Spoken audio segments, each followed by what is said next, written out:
welcome back to the Beyond Measure podcast. That's hosted by me, Christina Whitlock, otherwise known as your anytime piano teacher friend. Today is a really exciting day because registration is officially open for the next 6-week session of my Studio Foundations course. The course is completely self-paced, like you can work as slowly as you would like to. But the 6-week framework will open on September 4th, and that gives you a breakdown into segments that are designed to be completed in about 1 hour or less each week for 6 weeks.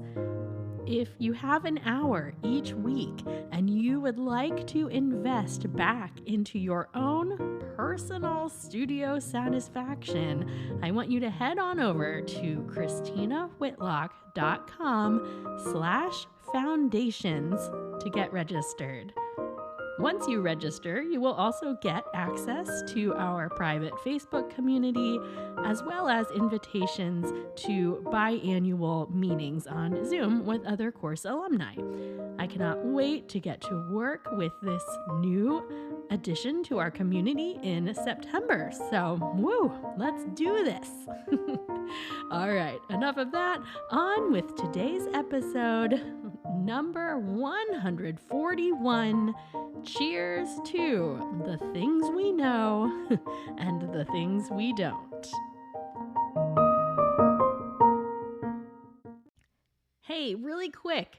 If you are listening to this episode on the morning that it drops, don't forget that I am giving a live webinar today, August 28th at 1 o'clock Eastern Time. I am really excited about this one because I am sharing some new freebies that I have designed, and I am talking about 3 specific action steps that we can put in place to make sure everyone has a better year. I'm all about making our studio experience better for ourselves, better for our students, and better for their families. And those are the things that I'm talking about on Zoom later today. So register at christinawhitlock.com/together or grab the link in today's episode notes. If you miss it, just send me a nice message and I'll send you the replay, okay? Fair enough. Okay, friends, moving on to the topic at hand for today. The things we know and the things we don't. File this one under what I like to consider the mind game of teaching, all right? Here is the gist. We do ourselves and our students an absolute disservice when we fail to acknowledge 2 simultaneous truths. 1, we have knowledge worth sharing. And 2, we also have so much to learn. Both of these things are true at the same time. We have knowledge and skill sets that are worth sharing. And yet, we also always have so much more to learn. Leaning too heavily into one or the other really leaves us in a mess, doesn't it? Like, one leads us straight into that mess of imposter syndrome.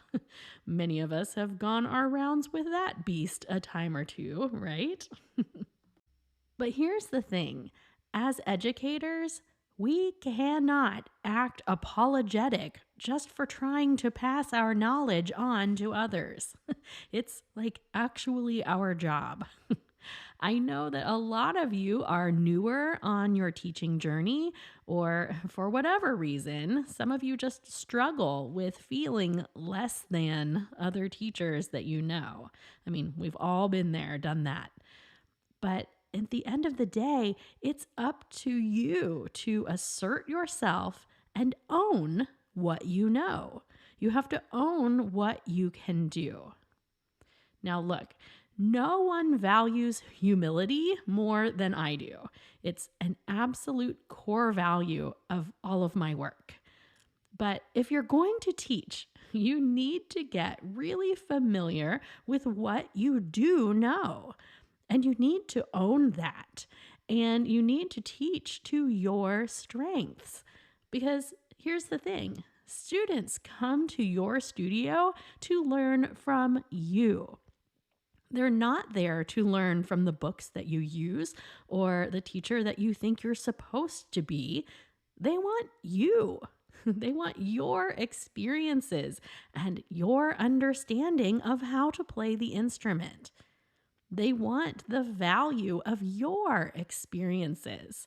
And if you are all, insecure and indecisive and trying just to parrot other teachers and other resources, you are doing your students a disservice. Enough said. Well, now let's look at the flip side for a moment, shall we? Leaning too much on your securities and your comfort zones as a musician and as an educator, that leads to a problem too, doesn't it? Rather than imposter syndrome, let's call this one blind arrogance. Ugh, friends, have you ever met someone full of blind arrogance? I bet you have. Have you ever been guilty of it yourself? I will fess up. I've been there. Honestly, if you are over the age of 25, chances are that you have spent some time in know-it-all village, right? Well, I don't think I need to spend too much time expounding on the dangers of blind arrogance in the teaching profession. That one feels pretty self-explanatory. As I've said many times over the last 3 years on this show, I think you really cease to be an effective educator the day you think you have it all figured out. If you are waiting for the day in which the light bulb goes off and you have the revelation of how to teach every aspect of your instrument to every student who comes in the door, well, friend, you're going to be waiting a lifetime for that moment. I don't care what instrument you teach. There is a lifetime of mystery and discovery in that object. And beyond that, every student is a puzzle unique to themselves. That happens to be my favorite part of teaching, but it means that there is never going to be a one-size-fits-all solution to teaching. And really, thank goodness for that, because our work would get so boring. So I guess the gist of today's episode is this. Imposter syndrome is bad. Blind arrogance, also bad. We have to embrace this paradox of teaching that we all have skill sets worthy of sharing, and at the same time, we also have much to learn. And I want you to understand that this very thing is why I created the Studio Foundations course. The Studio Foundations course is designed for teachers who have a desire to learn more about this craft of ours without being asked to throw away everything that they've learned in their own experience thus far. I'm laughing because, of course, we don't want to throw out our hard-earned experiences and observations. That sounds ridiculous, right? But many of you know that there are these incredible teaching philosophies and methodologies out there that are worth studying, for the record, but there is such a sense of, this is the way to do this thing, and you have to stop doing things the way that you've been doing them. And it's just really difficult to get to a point where you are invested enough to change everything, right? And also, let's just face it, that there are a lot of terrific educational opportunities out there that are just going to require a lot of your time. I'm certainly not saying that it's not worth it. It's just a difficult pill to swallow at certain stages of life. Are you with me on that? The Studio Foundations course asks for 1 hour of your time for 6 weeks. And really, if that's too much, you have an entire year to explore the material. I just offer that 6-week framework to help give you some kind of accountability to get it done. The course itself is going to walk you through 14 guiding principles that I credit for a satisfying, effective teacher life. Long term for all involved. Do you remember earlier when I mentioned how I want to create an optimal experience for myself as well as my students and their families? Yeah, the principles covered in this course are exactly how I do that. The Studio Foundations course comes with a reflection workbook that allows you to take my ideas and work them out in your own personal framework. Never once in this course am I trying to tell you to teach exactly the way I do it. Rather, I want to help you name your strengths and discover the areas where you would like to dig deeper. You know that saying, you don't know what you don't know? It's really important in teacher world, actually. But the reflection opportunities in the Studio Foundations course actually do help you start to pinpoint what you don't know, which is a great thing to know. All right, I'm done with all of that now. But on that note, allow me to propose a toast to us.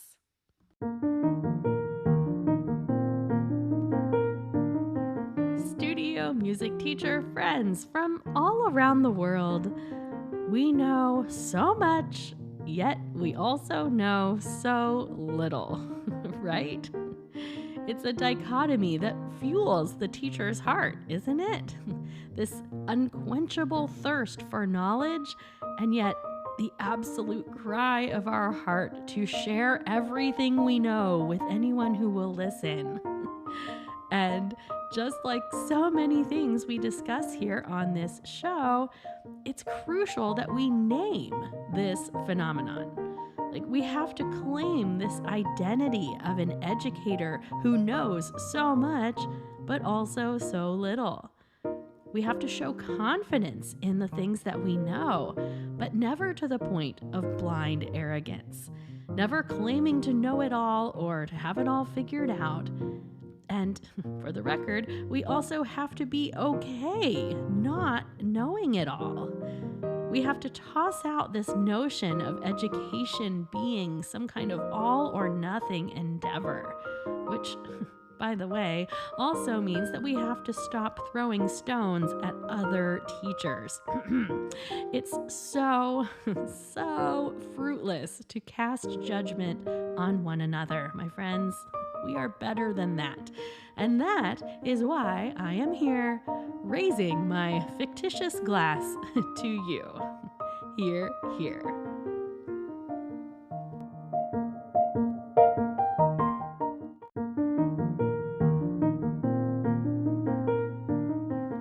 Okay, friends, there you have it for episode 141 of the Beyond Measure podcast.